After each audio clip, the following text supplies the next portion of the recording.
विद्यार्थी मित्रांनो, आज आपण पाहणार आहोत पाठ क्रमांक 5 जी-आय-पी रेल्वे. हा पाठ प्रबोधनकार ठाकरे यांचा आहे. आपण त्याखालील स्वाध्याय पाहूया. प्रश्न पहिला आहे, रिकाम्या जागी योग्य पर्याय लिहून वाक्य पूर्ण करा. भारतात सर्वात पहिली रेल्वे मुंबई येथून सुटली. दुसरं आहे, रेल्वेकडे लोकांना आकर्षित करण्यासाठी इनाम ठेवले. दुसरा प्रश्न त्यातलाच आहे की आकृतिबंध पूर्ण करा. भारतातील पहिल्या रेल्वेच्या उद्घाटनाची पूर्वतयारी. तर त्याचा आहे प्रश्न म्हणजे उत्तराचं पहिलं उत्तर आहे, मुंबई ते ठाणे रेल्वेचा एकेरी मार्ग तयार केला. दुसरं आहे, पाना फुलांचे हार, तोरणे, निशाणे लावून गाडीचे 10 डब्बे शृंगारले होते. तिसरं आहे, इंजिनावर इंग्रजांचे मोठे निशाण लावले गेले. चौथा आहे, डब्यात गादीच्या खुर्च्या, कोच यावर रेल्वेचे सगळे डायरेक्टर सर जमशेदजी, जीजीभाई, नाना शंकर शेठ आणि इतर नगरशेठ बसले होते. पुढे बघा, आकृती पूर्ण करा. त्याच्यातला पहिला आहे, रेल्वे असावी म्हणून उठाव करणारे सर जमशेदजी जीजीभाई. दुसरा आहे, जगन्नाथ नाना शंकर शेठ. तिसरा आहे, त्याच्यातला दुसरा आहे, इंडियन पेनिन्शुला रेल्वे धावलेली ठिकाणे मुंबई ते ठाणे. प्रश्न पहिल्यातला तिसरा आहे, रेल्वे धावण्याच्या मुहूर्ताचा दिवस व साल 18 एप्रिल 1853. प्रश्न पहिल्यातला चौथा आहे, घाट उतरणीच्या सुखसोय नि सरबराईत पाहण्याचे कंत्राट घेणारे कर शेठजी जमशेदजी. पुढचा प्रश्न बघा, खालील शब्दासाठी पाठात आलेले पर्यायी शब्द शोधून लिहा. तर तिथे गुमास्ते आणि नवल अचंबा असंच दिलं आहे. तर तिथे उत्तर मध्ये दिलंय, मुनीम, गुमास्ते, आश्चर्य, नवल, अचंबा. म्हणजे अपोजिट आहेत बाकीचे वर्ड्स आणि काही आहे समानार्थी, काही नावांचे अर्थ दिलेले आहेत. म्हणजे पर्यायी शब्द सांगितले त्यांनी. फुकट, मोफत, गंमत, मौज हे सगळे समानार्थी शब्द झाले, सारखेच आहेत. पहा तुम्ही नीट. नावाजलेले, नामांकित, सरळ मार्गी, सपाटी. पुढचा आहे, कारणे लिहा. रेल्वेचा प्रवास धोक्याचा नाही हे पटवण्यासाठी रेल्वेच्या कारभाऱ्यांनी खूप आटापिटा केला. स्वातंत्र्यपूर्व काळात भारतीय लोकांवर अंधविश्वासाचा प्रभाव खूप जास्त होता. पहिली रेल्वे मुंबई ते ठाणे अशी धावली तेव्हा ही गाडी म्हणजे इंग्रजांची विलायती भुताटकी आहे. मुंबईला नव्या इमारती आणि पूल बांधतायत, त्यांच्या पायात गाडायला जिवंत माणसे फूस लावून नेण्याचा हा डाव आहे, अशा अफवा त्यावेळी पसरल्या होत्या. म्हणूनच रेल्वे प्रवासांसाठी लोक तयार होत नव्हते. अशा वेळी रेल्वेचा प्रवास धोक्याचा नाही हे पटवण्यासाठी रेल्वेच्या कारभाऱ्यांना खूप आटापिटा करावा लागला. पुढचा प्रश्न आहे, इंग्रजांनी देऊ केलेली मुंबई ठाणे रेल्वे प्रवासाची इनामे काही दिवसांनी बंद करण्यात आली. रेल्वे प्रवासाबाबत लोकांमध्ये अनेक चित्रविचित्र अफवा पसरल्या होत्या.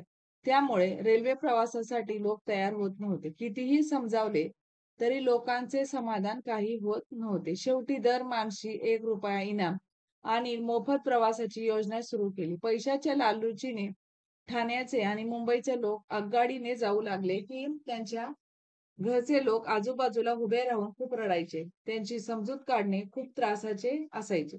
एकदा ते प्रवासी ठाणे मुंबईची सफर करून सुखरूप परत आले की चौकशी करणाऱ्यांचे घोळके त्यांच्या भोवती जमायचे. रुपयांचे इनाम पुढे 8 आण्यांवर आले, नंतर 4 आणे झाले आणि नंतर रेल्वे प्रवासाची लोकांची भीती निघून गेल्याने पाहून इनामे बंद करण्यात आली. पुढचा प्रश्न पहा.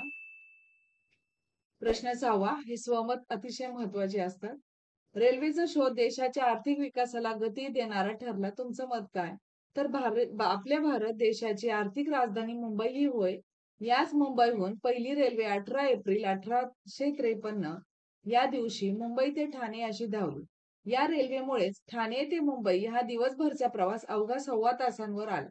याच रेल्वेने मुंबई पुणे ही 2 शहरे जोडून टाकली. कारखानदारी, व्यापार, नोकरी धंदा यामध्ये प्रचंड वाढ झाली.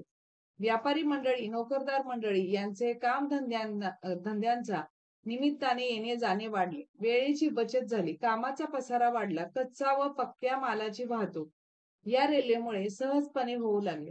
त्यामुळेच या शहरांची प्रगती वेगाने होऊ लागली. एकूणच देशाच्या प्रगतीमध्ये भरच पडत गेली. नंतरच्या काळामध्ये रेल्वेचे जाळेच संपूर्ण देशभर विणले गेले. त्याचाच परिणाम म्हणून देशाचा आर्थिक विकास झपाट्याने होऊ लागला.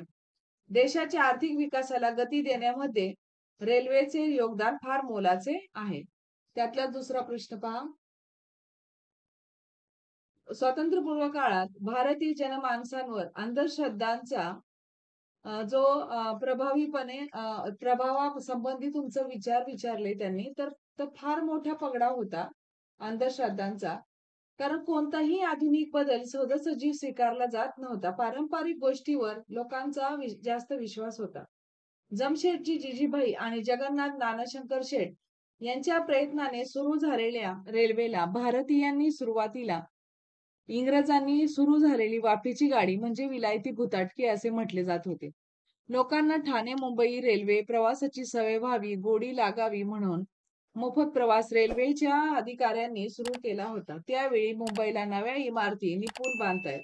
त्यांच्या पायात जिवंत गाडायला फूस लावून माणसे नेण्याचा हा साळसूद डाव आहे, असा विचार केला जात होता. याचा अर्थ की नवी इमारत आणि नवा पूल बांधायचा असला तर त्याच्या मजबूतीसाठी त्यांच्या पायामध्ये माणसांना जिवंत गाडावे लागते किंवा त्यांचा बळी द्यावा लागतो, अशी विचित्र अंधश्रद्धा स्वातंत्र्यपूर्व काळात भारतीयांमध्ये होती.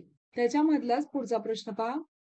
तुमच्या मते रेल्वे प्रवासाचे असलेले फायदे व तोटे सविस्तर लिहा. तर रेल्वेमुळे प्रवास लवकर आणि सुखाचा होतो. बाकी गाड्यांच्या तुलनेत रेल्वेचा प्रवास जास्त सुरक्षित असतो. हा प्रवास स्वस्त आणि कमी खर्चिक असतो. एकाच वेळी अनेक शेकडो प्रवासी एकत्रितपणे प्रवास करू शकतात. शिवाय हलक्या तसेच वजनाने जड अशा वस्तू प्रवासात सुरक्षितपणे नेता येतात. रेल्वे फक्त शहरासराशी जोडलेली असल्याने गावखेड्यांपर्यंत प्रवास करता येत नाही. लांबच्या प्रवासासाठी तिकिटे आधीच आरक्षित करावे लागते. अचानक प्रवास करायचा झाल्यास आपल्याला त्रास सहन करावा लागतो. लांबच्या प्रवासासाठी मर्यादित गाड्या असतात. दुर्घटना झाल्यास एकाच वेळी शेकडो प्रवाशांच्या जीवाला धोका असतो. पावसात रेल्वे यंत्रणा विस्कळीत होते व प्रवाशांना याचा त्रास सहन करावा लागतो.